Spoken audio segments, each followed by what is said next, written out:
Hello to new folks that have joined us. Welcome to the Power of Workers in the Fight for Reproductive Justice. My name is Kendra Scalia. I will be your Zoom host for today. I am a queer, disabled woman and an organizer with the New York City Mobilization for Reproductive Justice. For those attending virtually, we'll be together for the panelist discussion portion of our event. And then we're going to watch this video that you may have missed at the top that they're watching in the room live now at the end of the panelist discussion. So please stick around if you missed that, because it is powerful and transformative to see the work that has been done across the United States. Our chat function in the Zoom room today is turned off. Unfortunately, we were unable to integrate virtual questions into our program. However, if you do experience technical difficulties, please feel free to message myself or any one of your hosts. Please be aware that today's event is being recorded. We're going to wait for folks in the room to finish watching the video, and we'll soon hear from our panelist MC. So just settle back and take a rest for a moment. Thanks for being here.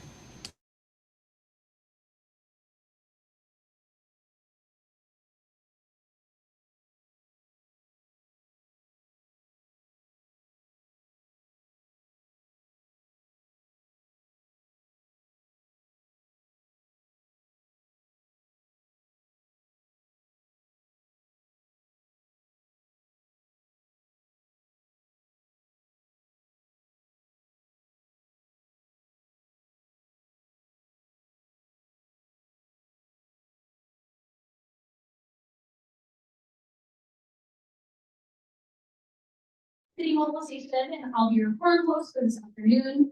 We have a great panel here with us today, featuring unionists Sultana Hossein, Shanita Scott, and Emily.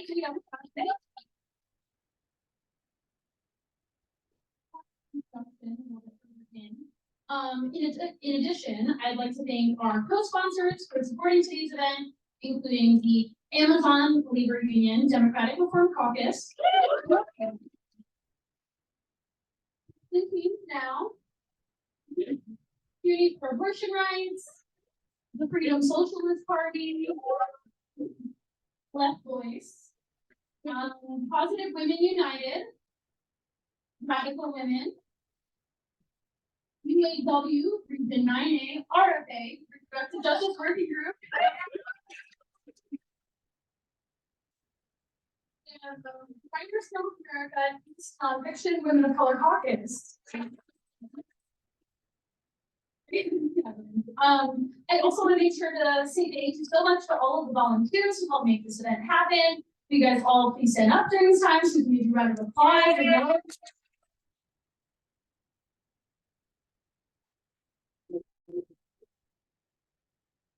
With that being said, we are going to have some questions lined up for our panel during the first portion of the event, followed by an open discussion between panelists and audience members focusing on concrete strategies and collective action.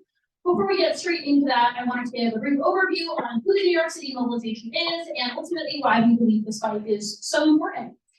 The New York City Mobilization is part of the National Mobilization for Reproductive Justice, which is an international grassroots coalition that fights for reproductive justice and bodily autonomy for all. Our 10 core demands center the needs and protect the rights of our society's most marginalized communities, because when they rise, we all rise. Some of these demands include the right to safe and legal abortion without apology, overturning state barriers around reproductive choices, and upholding social progress with expanded voting rights and strong unions. You can check out the rest of these important demands at reprojustice.now.org.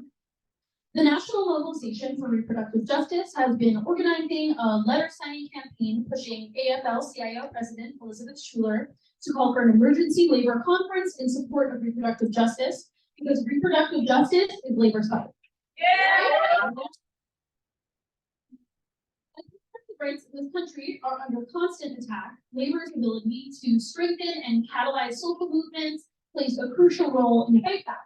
In recent years, there's been a resurgence in the labor movement, connecting bread and butter along with social justice issues, often led by workers who are Black, brown, queer, women, and immigrants.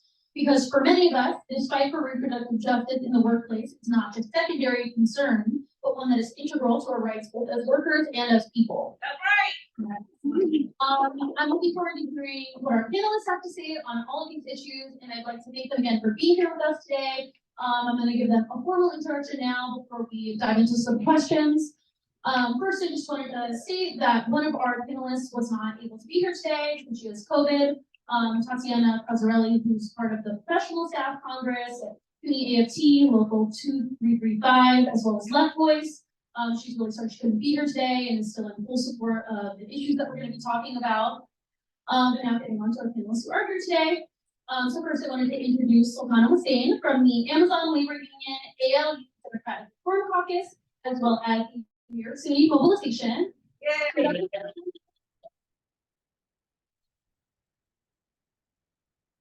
Next, we have Emily Yamasaki, representing Legal Services Staff Association and the NOLSW UAW Local 2320, as well as the New York City Mobilization and Radical Women. Last but not least, we have Janisha Scott from the Directors Guild of America and the Writers Guild of America East Nonfiction Women of Color Caucus.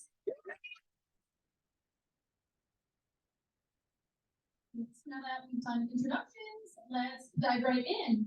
So the first question is kind of the keystone question, and that's going to be, how do you guys see reproductive justice as labor's fight? Does anybody want to take the mic first? Can everyone hear me if I just do this? Yeah, awesome. I'm gonna try this. And the question is, how do I see them as like intrinsically connected, right? Yeah, essentially, it's how do you see reproductive justice as labor? Yes. Well, I don't see in a society where our labor is a prerequisite for our as an existential needs. I don't see reproductive justice separate from any of that. My employer requires my time, my energy, my body, and in return, I expect the resources in order to maintain that, which includes reproductive health. Men, they have access to things like Viagra when things don't go the way they'd like to, but I would like to have access to things like tampons or breaks for breastfeeding or things like that. Sure. Can you use the mic? It's hard to hear back here. Sure. Thank you. Okay. Yeah. So I just think that the equitable access to healthcare across genders is intrinsically linked to the work that the labor that we want in exchange for the compensation that we get, and that should be included.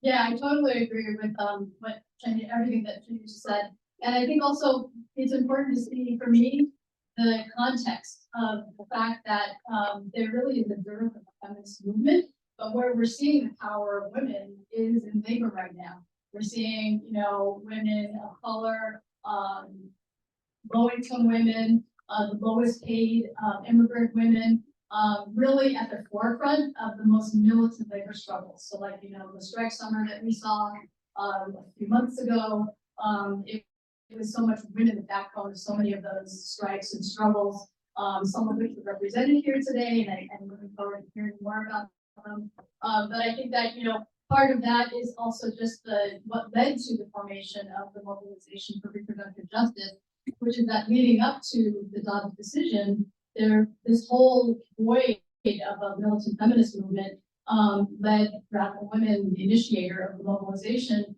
to initiate this effort that then many other organizations and activists joined in on, and then the 10 demands were formed, and the mobilization has become a national effort. But I think that again, the context that we're seeing the growth of the connection between reproductive justice, women's gender issues, and labor is in that context.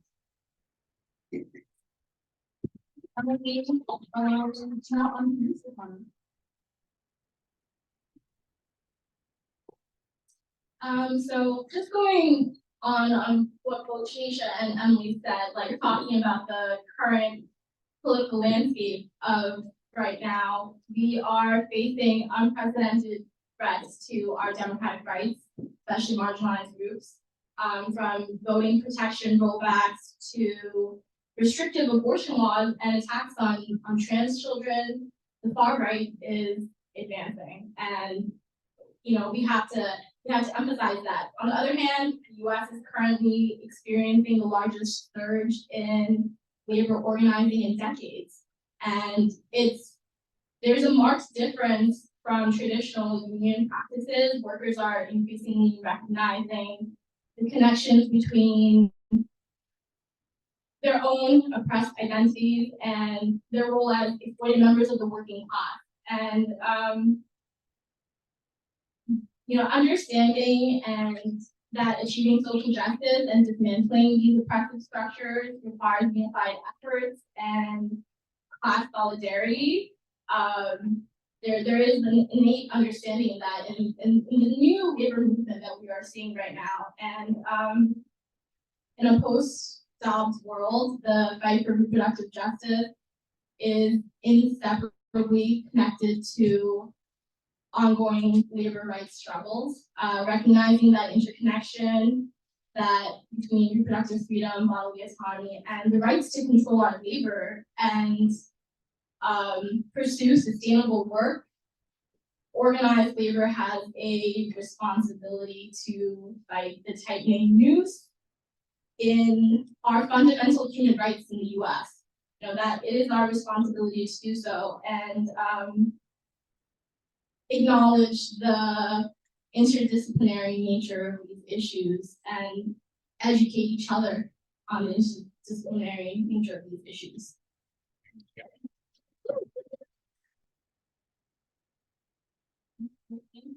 The kickoff question, everybody. So going on to that, the next question that we wanted to discuss is essentially how are unions addressing the issues of the lowest paid and most vulnerable workers around reproductive justice? If so, what are the issues and what are some of the challenges that come along with this? Any takers?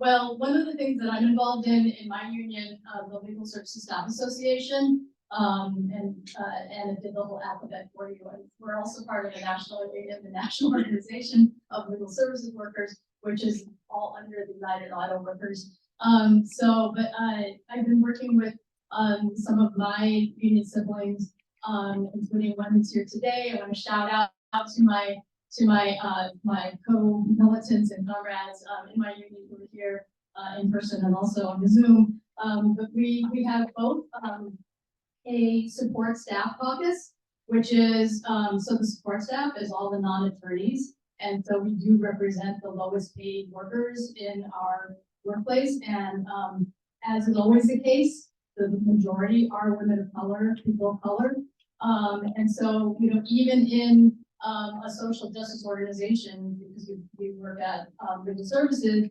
NYC, the same power structures are there, and so we do fight the bosses like anywhere else, and we do fight for the lowest paid, and that is something that we're going into this next bargaining round with too. In our support staff caucus, we're developing demands for that right now, and that's something I'm doing in addition to the working group, the Region 9A Reproductive Justice Working Group that I'll mention again later.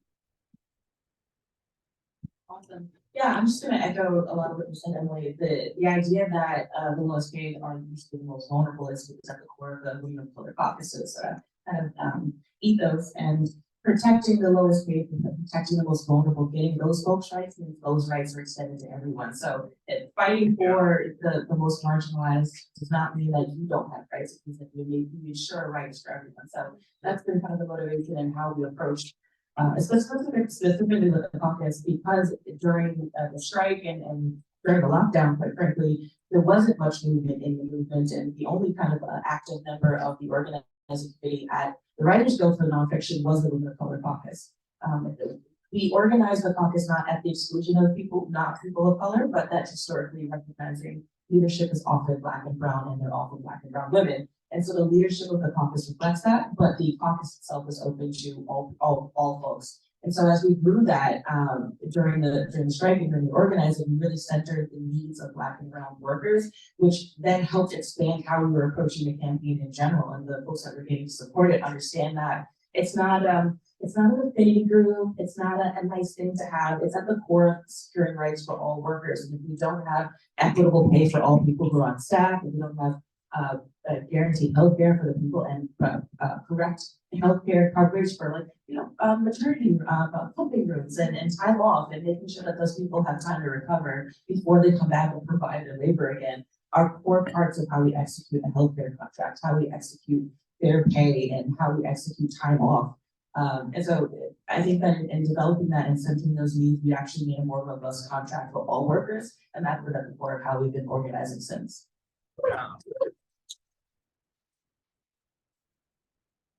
Good answers. Next we're gonna move on to result.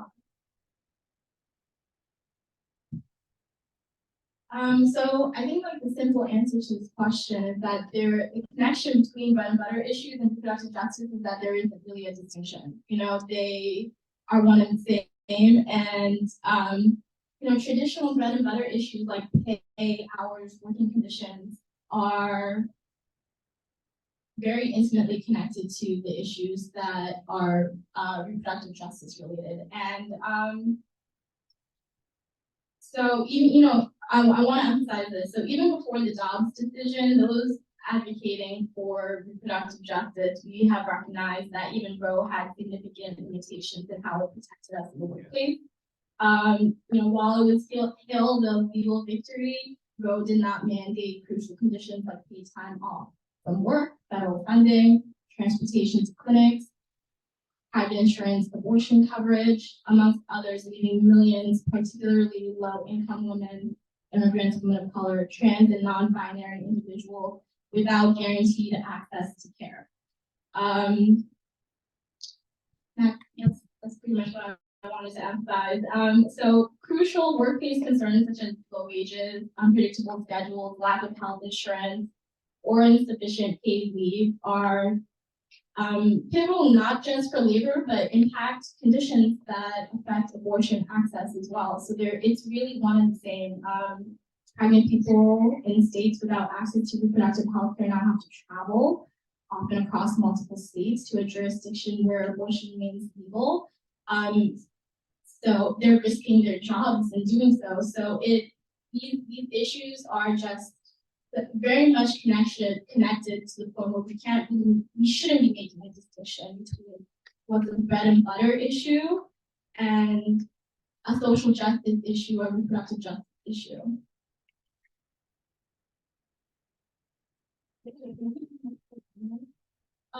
So that brings us to our next question, which is how do workers organize in the workplace to fight for reproductive justice in tangible ways for non-unionized workers, for those working through their caucuses, and so on? Does anybody have something to speak to that?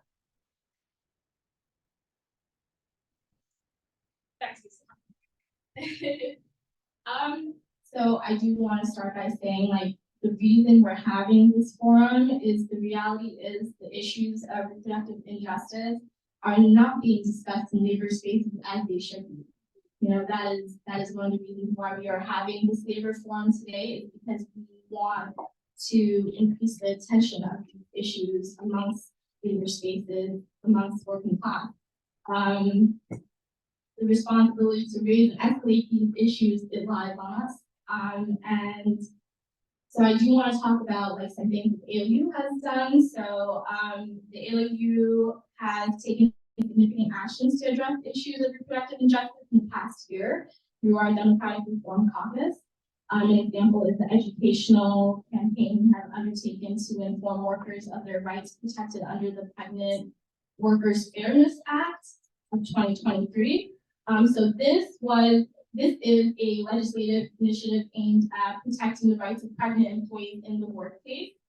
It's a new federal law enforced by the U.S. Equal Employment Opportunity Commission, which seeks to address and prevent discrimination against pregnant workers by requiring employers to provide reasonable accommodations for pregnancy-related needs, including adjustments to work duties, schedule flexibility and other modifications.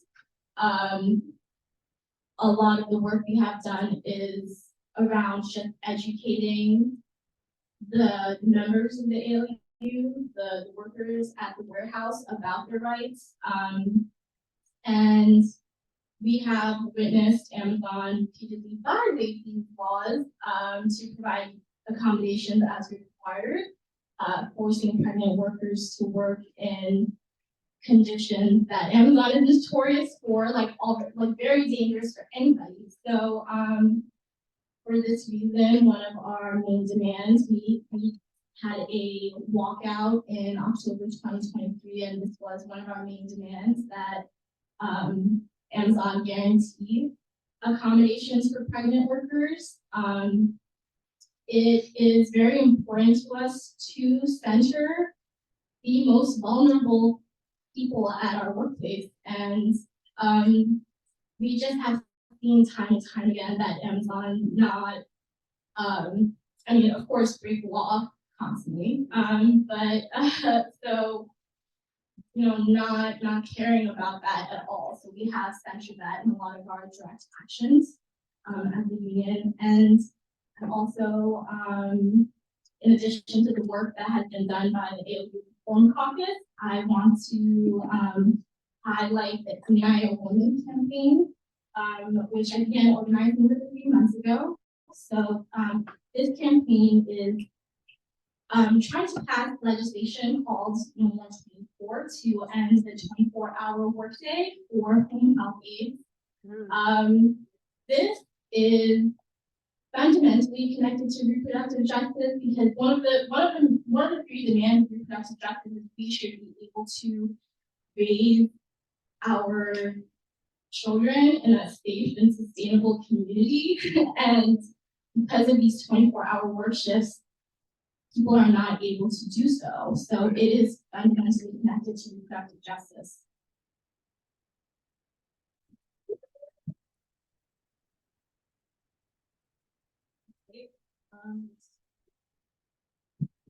Yeah, I just wanted to pick up on what Sultana was saying about the fact that labor is not what it should be or needs to be as far as the fight for reproductive justice. And I think in that context, I also just want to really emphasize that it's the rank and file that's really organizing around these issues. And so in my union, the United Auto Workers, some of you may know that there was like a historic change in the national, international leadership from like a very old school, very conservative leadership.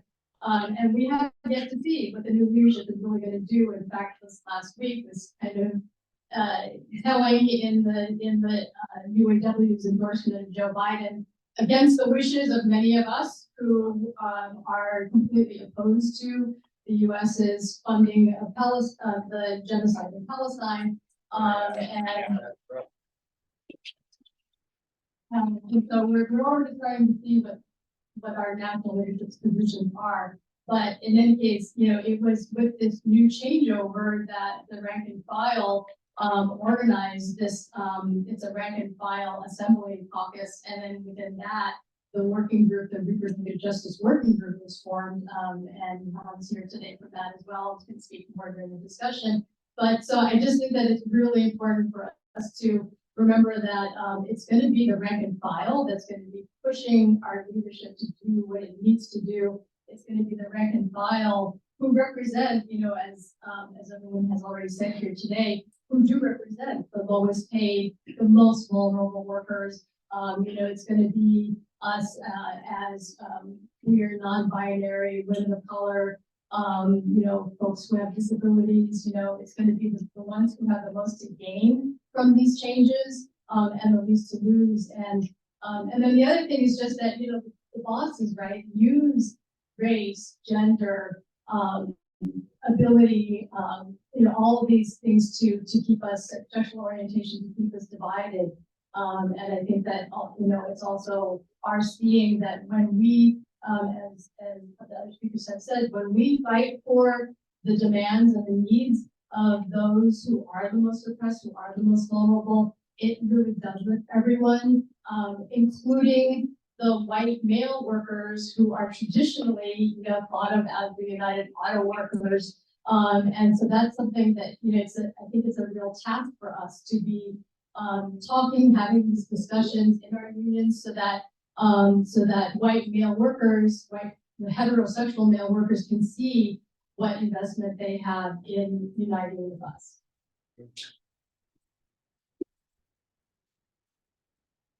I'm going to go ahead and echo what I've already said, but absolutely centering reproductive justice in the conversation, centering the needs of Black and brown workers, the most vulnerable, is what's going to bring the contract where it needs to be. But I'm going to also talk a little bit just about process in general. I'm at the DGA that has a pretty long-standing contract, but I'm not as active an organizer there. I'm more of a member, and as is required by my industry. But at the WGAE, we are leading the building of a new contract. This is a contract that does not exist. Like our colleagues on the narrative side, those are the folks that went on strike this summer. They're the folks who write your TV shows and your films and your blah, blah, blah, right? And so in support of them in solidarity, we were on the picket lines, we were advocating for a contract. But ultimately, they have a very long-standing contract that was built decades ago. So where we are in nonfiction, meaning your BSTVs that shoot your favorite cooking shows, your reality televisions, your housewives, the programming that in 2007 networks really relied on that historic strike. We saw this the island one, the Big Brother, and what was the one? No, I'm sorry. Survivor. Exactly.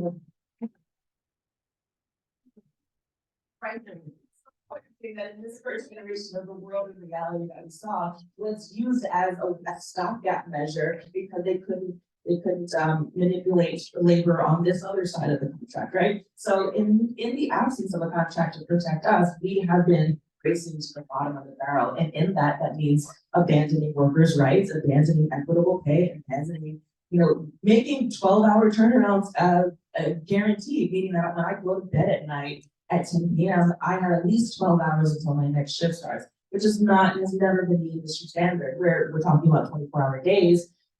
If you're on the road, if you're shooting a piece in the fields, producers will feel like, well, I have access to your body, and now it's mine, and you don't have any accountability, you don't have a contract. So part of the conversation in the nonfiction world is trying to get a contract that reflects the very specific needs of a kind of unique industry, while also guaranteeing rights that we deserve as people who are exchanging our body for labor, our intelligence, our time, our family, just the physical wellness that we have to exert in order to be on set for 18 hours a day and to be rightfully compensated for that. And often the most exploited are the Black and brown workers who have trouble in breaking into an industry that is nepotism at its core. And if you don't know somebody, you can't know somebody. And so getting in there as a Black and brown worker who historically does not have access to that, who really wants to be able to be there, but is going to be exploited because they want to be the cheap labor and they don't have the master's degree. Their dad doesn't work at a Fortune 500. So often their only chance is to do the 18-hour day, to do the double shift, to not sleep, to be a driver and not have slept in 3 days and maybe put the lives of their cast members at risk because they don't have equitable rights. And so building this contract is really about guaranteeing that they walk into a room with the power to advocate for themselves. They know that when they exchange their body for that labor, they'll have people rightfully compensated, and to know that they are the core of that labor force who will eventually bring other well-skilled, willing to work creative individuals across genders, across races. And so that's kind of the center of the process of communicating that to the workers that we work with, so that everybody at the job knows that each shop that we organize, that contract will eventually reflect all of the rights that we're building into. So long way to say that we're trying to build those needs into the contract as we speak.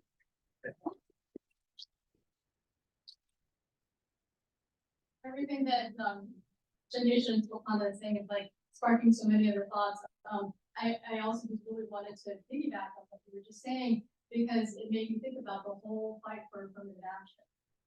And then to the fact that the attacks that affirmative action has, the fatalities of attacks that it's faced in the last decades, and then particularly just in this last period, And I think that that also just is like, it's so important for us to look at our history, you know, of the labor movement when we're talking about what we need to go forward, because the struggles around affirmative action, I think are just so, there's so much we can learn from them. And my organization, Radical Women, and our sister organization, Freedom Socialist Party, was involved in a really a landmark affirmative action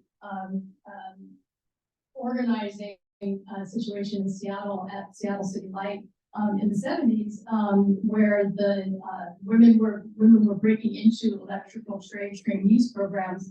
There's a book called High Voltage Women that Betty, who's in the back, has copies of. If anyone's interested, it tells like the detailed story of that struggle. But you know, it was a multiracial struggle. It was, you know, white women working with women of color, working with the lowest paid, most excluded. And I think it just really shows the power of, again, the connection between labor, the fight for labor rights, and social justice issues, and how those are so inseparable. You know, like as a queer, non-binary person of color, I see those as just totally inseparable. But I think that, you know, with that whole fight for affirmative action, you can see, you know, there was also the drum workers and the United Auto Workers in the 60s, you know, and affirmative action, you know, really grew out of the civil rights movement. And so I think just looking back at our history and those who came before us in these organizing efforts is really important when we're talking about what we're doing here today. And just so you know, affirmative action most benefit by women. So if we're talking about historically insecurity rights for marginalized groups, it goes up. It's not a trickle-down effect. It's when we protect the most marginalized, everybody gets a piece. Thank you all so much. Such great answers, such great discussion. So jumping off of that, our next question is going to be, what has been the experience of workers in your union with regards to their reproductive issues, and how are these being addressed? What kinds of discussions are happening to empower workers around reproductive justice?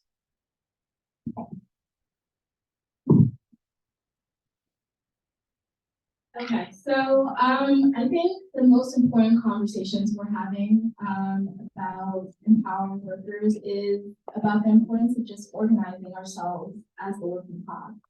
You know, that is fundamentally taking our power back, and that is the work that we do in our union. It's the work that's being done in the United Women campaign. It's letting workers know that when we come together, that is us taking our power back. And I think it's fundamental to the conversations we have about any social justice issue is why we have to just come together. It's really important.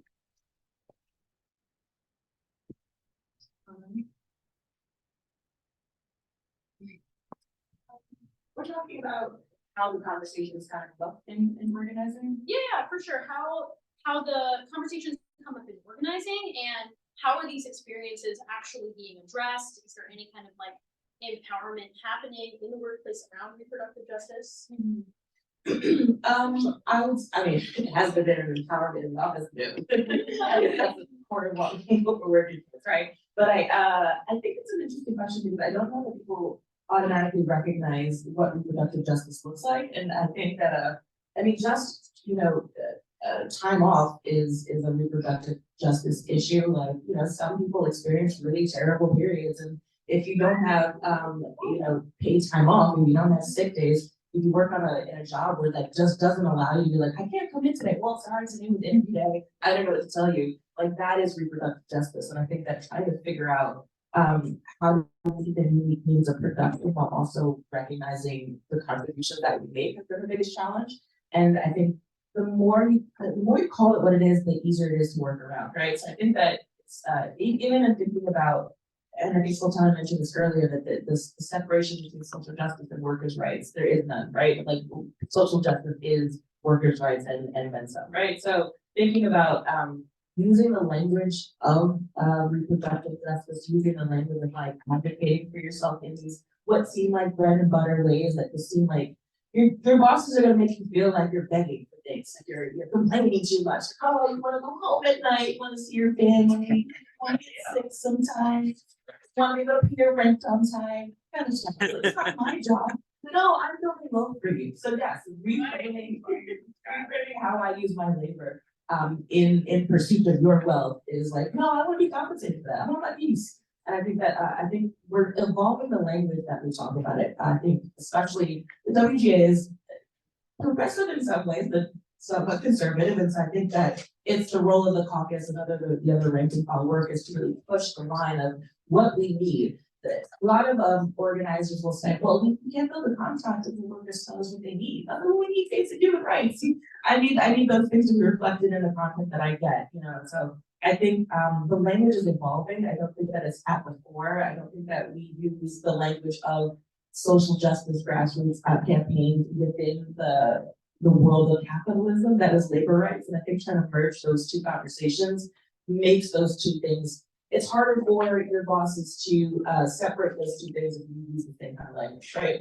Even around the ideas of pay transparency, don't talk to your colleagues because then I can't exploit you and give you a shitty contract. Like, no, that's all my buddy that I'm making, so they can go advocate. And so I think that that's part of how we open up the conversation about unionizing public contracts. Because I don't know that we have a good answer for what's being done because I think we're still trying to identify what those things look like in the workplace.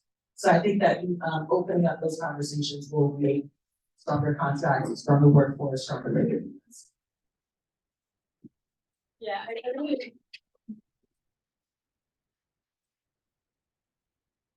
really agree with that, and I think that, you know, reproductive rights is healthcare rights, right? And so, in our contracts, we are fighting for, demands that relate to healthcare, but I think things that are more explicitly, you know, in the realm of reproductive rights, I agree with, Shanisha and Svetlana that we have yet to see that, but again, it's not gonna happen unless we organize to make it happen.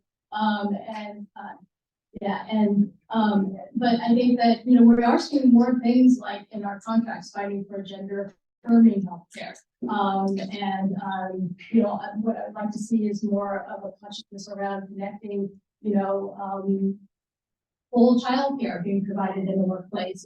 And, you know, explicit, you know, and then to sterilization abuse, some of the things that the mobilization's demands do encompass.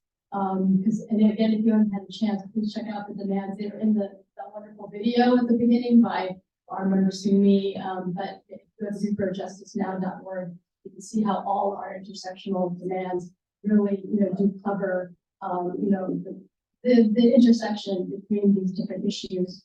But I think again, just it really is, it's such a basic healthcare issue, and yet, you know, because it's traditionally seen as a women's issue, as Shanisha and others have pointed out, it's not considered a very fundamental healthcare issue. Guys, really great answers. And I guess that moves us on to our next question. So this past summer, we saw really important cross-union solidarity between unions during strikes of the past year. How do you guys think that unions can collaborate with each other to win and uphold justice for all?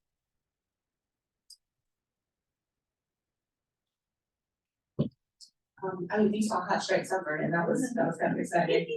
And specifically thinking about the writers that went on strike and standing in solidarity. I think that, I mean, the direct action of showing up to the picket line and showing up to the rallies is massive.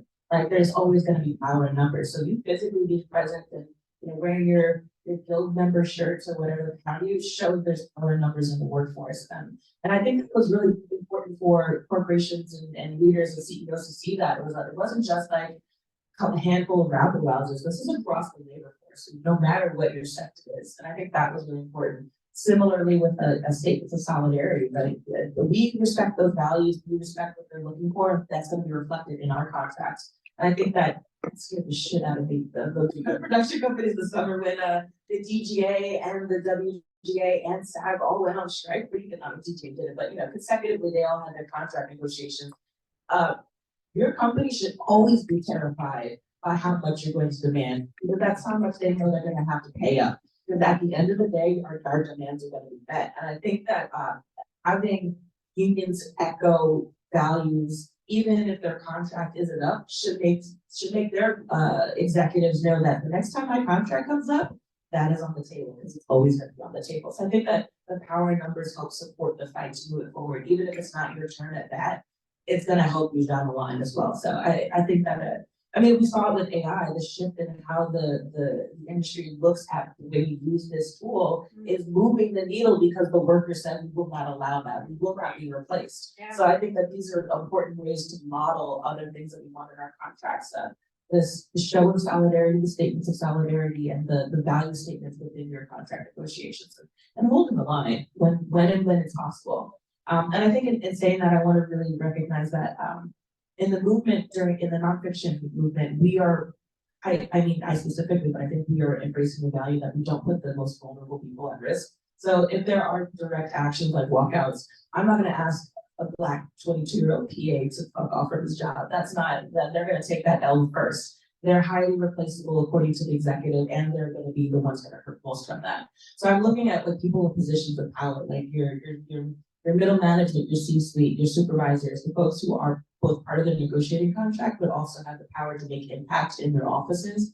Those are the people who are gonna have to take the brunt of this. And that means we have to step up as leadership in those times.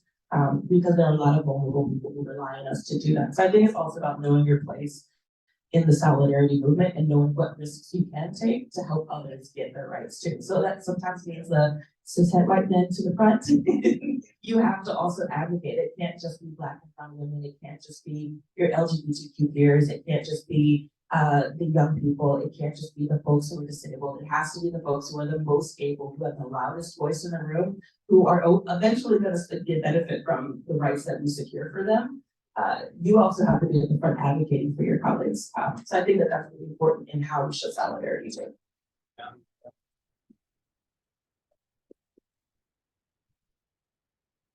Yeah, I also think that it's something that we haven't seen as much as in the past, but that is happening more now.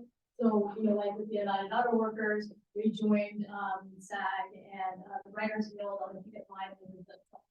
A united picket line that was really exciting to see, but we need to see more of that, because I mean, that's relatively a new phenomenon.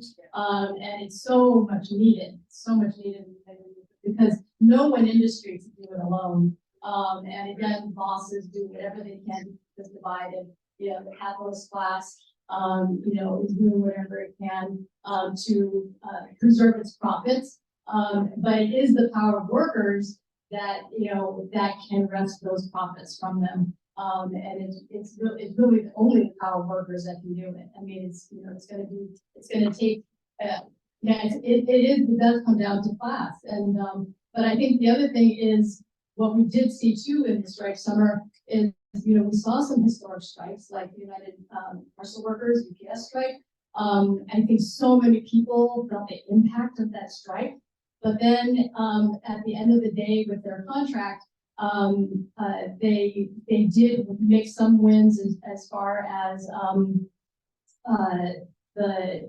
what they didn't win was for the part-time workers. So I'm not getting all my language right, but I think that, you know, again, what it comes down to is making sure that we leave no one behind. And I think in that battle, the part-time workers did get short shrift. And you know, the same thing has happened in our union. You know, in our last contract bargaining 3 years ago, we did win some pay equity, but it was only a partial win because the lowest paid weren't moved up. It was some of the middle tiers, and so that's the other thing is like the whole two-tier system. You know, that's something across industries that's being pushed by the bosses.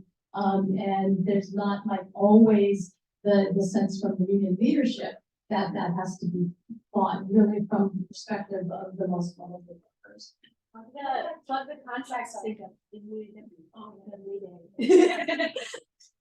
really great point about the split tiers of wages. And when we think about we complain about raising the minimum wage, it's like, well, I only make X, so they shouldn't. I was like, no, baby, if you raise the minimum wage, that means you deserve a raise too. I think it's like reframing how we think about ways people are compensated, that when the bottom goes up, everyone is lifted, and the only person who uses is like Elon Musk, and so he really goes to shit, right? So I think that's right. I'm kind of moving from that direction.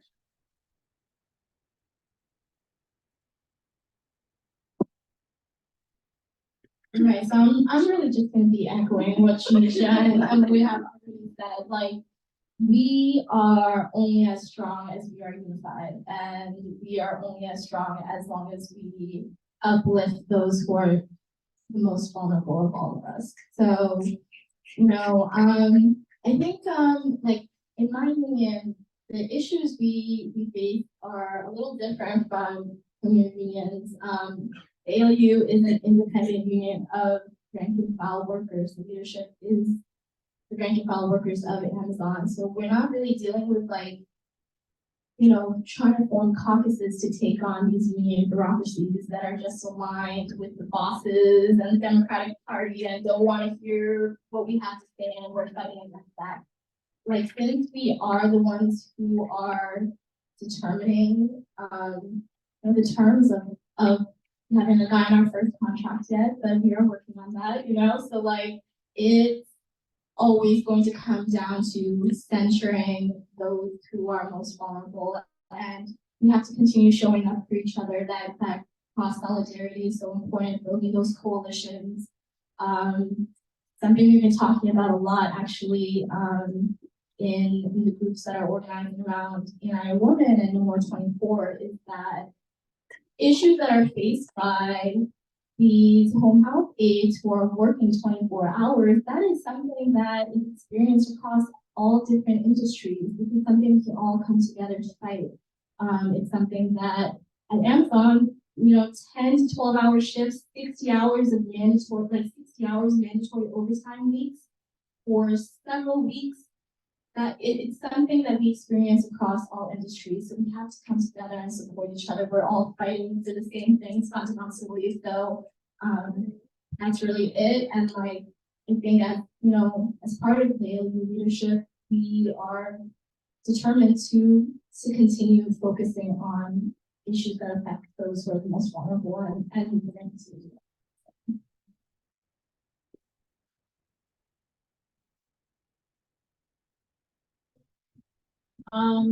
So with that, let's actually move on to our last question before we move on to a discussion between the panel and the audience. And that's going to be, what are some actions that you would propose as a product of this forum that people can bring back to their workplaces or unions?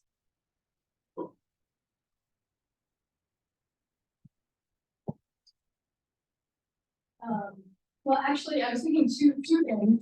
One is more on the practical level, immediate level, and that is the Mobilization for Reproductive Justice has a labor working group, which meets every fourth Sunday at 5 o'clock Eastern time. So anybody is welcome to join in on those.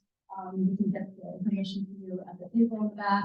ReproductiveNow.org also has all the info. But the labor working group spearheaded a letter writing campaign to the president of the AFL-CIO. And the letter campaign is centering on a request, a call to the AFL-CIO to make a call for a national emergency labor conference, to bring all of labor together in one room to talk about how we can fight as labor for reproductive justice, as our unions for reproductive justice. So that's been a very interesting and an exciting campaign. There are over 500 signers, unions, labor organizations, community organizations, individual signers. But what's happened is that it's a little bit at a standstill, because you would think with over 500 signers that it would be a no-brainer that LCIO should call a conference. But it's been much more of an uphill battle than that. And so at this point, the president, Ms. Schuler, is telling the mobilization that, we need to have our union officers write letters directly to the shooter. So if you are in a union, and your union hasn't yet signed on, that's something that you can do with your union. And then if they've already signed on, which is the case of some parties here, including mine, the NOLSW, we are now asking our union officers to write a letter directly to the shooter to express once again that our unions support this call and think that it's really crucial. So that's something that's happening. And then also, once the mobilization feels like we're at this point to do so, we're going to gather all the signatures and hold a press conference, likely in Washington, D.C., where the AFL-CIO headquarters are. And so at this press conference, present the signatures. We'll invite Ms. Schuler, we'll invite the AFL-CIO to come. They're all invited to come. But to really make this a statement of how much, and again, everybody who has been a part of this effort so far, it'll be a national showing in DC for this press conference. Everybody can play a role in that organizing the press conference, even if you're not with the union. We'll need all hands on deck to help with that. The date is yet to be determined. I know it's going to be discussed more in the labor working group meeting tomorrow, which is the fourth Sunday. But that's one thing. And then the other thing is I just think, that overall we have to build a grassroots militant movement for reproductive rights. That's like the long term. The movement that originally won Roe, we're lacking that right now. And we need and as I said earlier, we're seeing the power of women in labor. And so what we need is really a community labor united front to fight for reproductive justice. And I think one that isn't seeing the Democrats and getting out the vote as the answer. And we're already seeing, the bankruptcy of the Democrats. As a socialist feminist, I personally think our unions shouldn't even be endorsing capitalist candidates, but that's also a topic for another event. But for now, I think the most immediate thing is, building that multiracial, militant, grassroots, community labor movement that, again, was what was originally required to win Roe. But we need something, as Stefana said, Roe wasn't even the end all be all. We need something much more, as a socialist, I think ultimately we need to overturn capitalism to truly win workers' rights. But until then, I think that hoping this movement.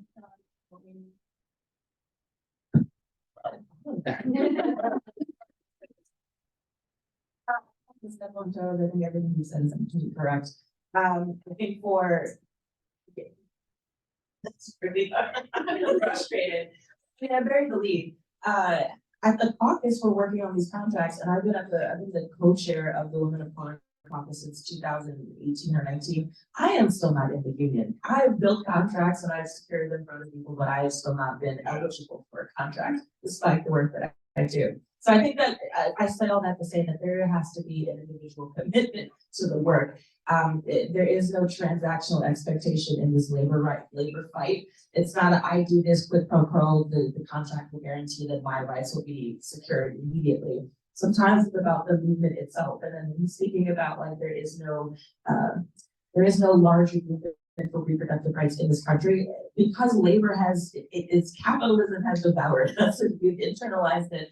And I think that we've attempted to silo the parts of our lives that would be labor versus, giving birth versus going on vacation versus identity. These are not separate issues. They're all one and the same. They're all centered around you and your existence, and they're what we feed into a capitalist system. So I think that the trick of capitalism has tricked us all into believing that they're somehow separate. They're not. I think that, and so being involved in building your union contract, being fully involved in not sending your tax dollars to Gaza, those are to bomb Gaza. These are not separate issues.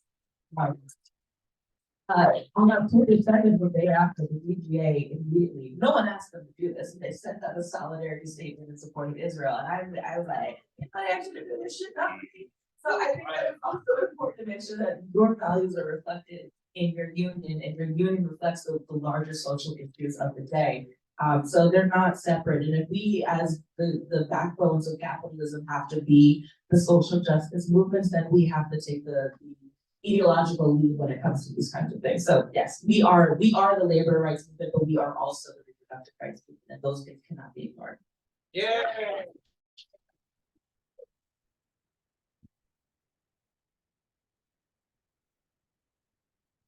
So Shanisha, you basically, I mean, that last point you made was what, like the point that I wanted to make.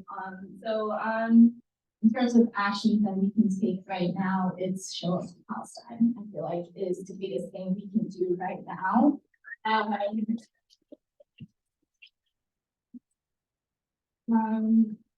Palestine is without a doubt, it's a union issue, it's a working class issue, it's a feminist reproductive justice issue.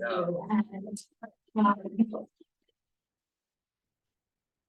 we are seeing labor come together to fight and to, labor is mobilizing right now around Palestine, and it is the reproductive justice issue of what is happening. Like there is nothing else really that we should be focusing on besides Palestine, I feel like, and we have to. I just really want to. I'm very.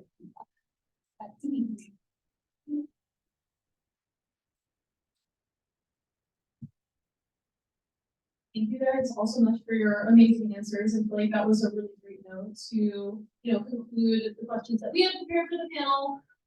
So thank you all for listening in. And next we're going to be delving into like a discussion portion of the event where you guys can ask whatever questions you have for any of the panelists. But before that, first we have a few announcements that I wanted to run through. Just first, thank you again to our co-sponsors of this event. Amazon Labor Union, Democratic Reform Caucus, Brooklyn Queens Now, Committee for Abortion Rights, Freedom Socialist Party, Left Voice, Positive Women United, Radical Women, UAW Region, sorry, UAW Region 9A, RFA, Reproductive Justice Working Group. And America, Non-Christian Women Reform Caucus. In addition, as we continue to organize this grassroots movement, we're accepting donations in person or online to help support this fight.